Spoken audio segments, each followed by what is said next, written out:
السلام علیکم ورحمۃ اللہ وبرکاتہ۔ جب بھی میں اپنی ماں کو دیکھتا ہوں میرے ذہن میں ایک ہی آیت آتی ہے، فَبِأَيِّ آلَاءِ رَبِّكُمَا تُكَذِّبَانِ۔ تم اپنے رب کی کون کون سی نعمتوں کو دکھلاؤ۔ زندگی میں جب بھی تم تنہائی محسوس کرو تو یاد رکھو خدا نے سب کو دور کر دیا تاکہ پیچھے صرف تم اور وہ رہ جائیں۔ مولانا رومی کا قول ہے۔ تھوڑی دیر کے لیے قبرستان جا اور خاموشی سے بیٹھ، ان بولنے والوں کی خاموشی کو دیکھ۔ مولانا رومی کا قول ہے۔ وہ لوگ جو کسی کا برا نہیں چاہتے، اللہ ان کو ایسی منزلیں عطا کرتا ہے جو کسی کے وہم و گمان میں بھی نہیں ہوتی ہیں۔ اللہ انہیں وہ منزلیں عطا کرتا ہے۔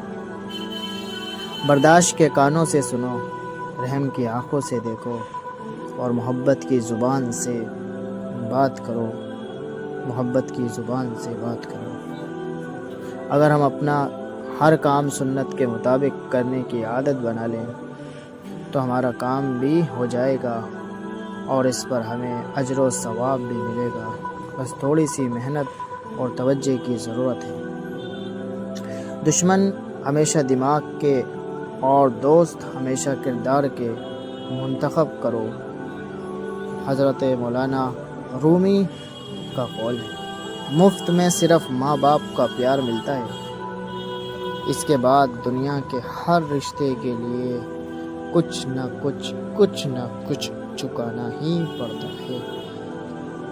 ماں سب کی جگہ لے سکتی ہے، فرمایا ماں سب کی جگہ لے سکتی ہے لیکن ماں کی جگہ کوئی نہیں لے سکتا ہے۔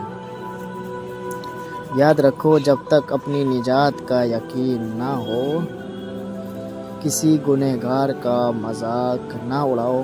جب تک اپنی نجات کا یقین نہ ہو۔ دوستی کی کشتی میں پہلا سوراخ شک کا ہوتا ہے۔ مولانا رومی کا قول ہے۔ ماں کے بعد وفا کا دوسرا نام بہن ہے۔ اللہ تعالیٰ آپ کی اور ہماری سب کی بہنوں کے نصیب اچھے کرے۔ لڑکے اور لڑکی کی خوبصورتی نوجوانی میں سجدہ ہے اور لڑکی کی خوبصورتی نوجوانی میں پردہ